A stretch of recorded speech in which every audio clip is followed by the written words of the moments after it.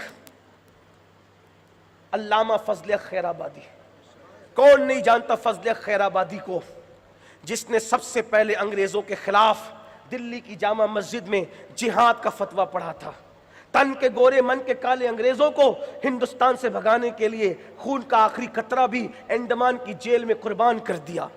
جس کو بیل گاڑی کے پہیے سے باندھا گیا تو جب ہڈیاں ٹوٹتی تھی تو وہی فضلیہ کہتے تھے اغثنی یا رسول اللہ، اغثنی یا رسول. جیل میں بھی جس کے دل کا تعلق مصطفیٰ جان رحمت سے ٹوٹ نہ سکا، جو جیل کی تنہائیوں میں بھی بیوی بچوں کو یاد کرنے کی بجائے آمنہ کے لال کو یاد کرتے رہے، وہ فضل خیر آبادی.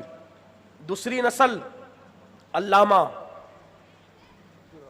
عبداللہ خیر آبادی رحمت اللہ تعالی علیہ.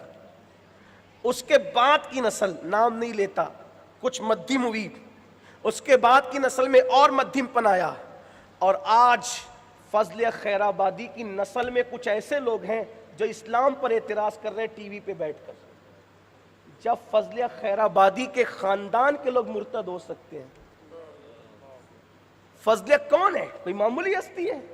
وجہ گھر میں اگر اسلامی ماحول کا ہے، یہ جمعہ کے دن صرف 2 رکعت کے لیے ٹوپی پہن لینا اور عید کے دن سر پہ رومال باندھ لینا. یاد رکھنا آنے والا دور بڑا بھیانک ہمیں بتائے گا. اللہ پاک فرماتا ہے ثم لتسألن یومئذ عن النعیم. اللہ تم سے نعیم کے بارے میں پوچھے گا. جوانی کی ذمہ داریوں میں ایک ذمہ داری یہ ہے، جب تک بچے ہیں ان کو موڑ دو، ڈھال دو، اسلام کے سانچے میں ڈھال دو. اپنے گھروں میں اسلامی ماحول قائم کرو. باپ برمنڈا پہن کر کے گھومے گا، چڈی پہن کر گھٹنے دکھائے گا تو بیٹے نے کب پورا لباس پہننا ہے؟ ماں کھلے سر جیو ولیمے میں شرکت کرے گی تو بیٹی نے کب دوپٹہ لینا ہے؟ یاد رکھنا فتنہ ارتداد صرف میمورنڈم، تحریک، جلسے، کانفرنس، درد غریب باتوں سے نہیں ہم اس کا خاتمہ کر سکتے ہیں. ہر بندہ اس کے لیے بہترین رکن ثابت ہو سکتا ہے، بہترین مجاہد ثابت ہو سکتا ہے. ایک کام کرنا ہے، ہر آدمی صرف اپنے گھر میں اسلام کو نافذ کر لے. کہتے ہو نا دنیا میں اسلام نافذ کرے